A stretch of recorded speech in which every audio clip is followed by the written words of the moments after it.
What's up, guys?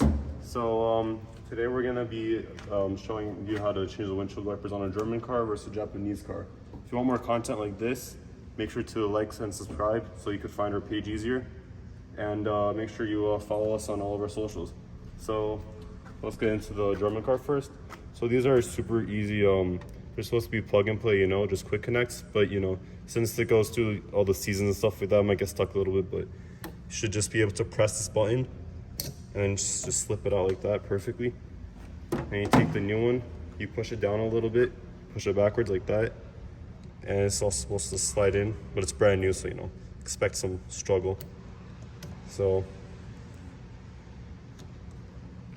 there we go, I got it. It clicks just like that. So that's the German car. This is our 2017 Volkswagen Passat. We got these windshield wipers off of FCP Euro.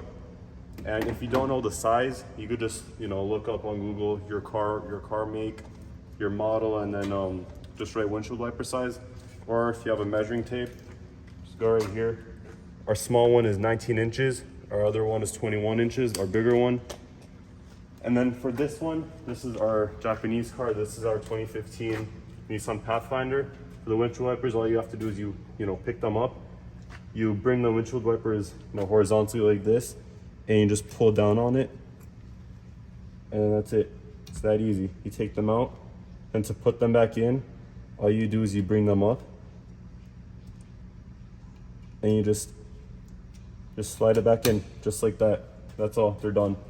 You can bring these down. These are all good. So yeah, again, please make sure to like and subscribe if you enjoyed this video, and we'll see you next time.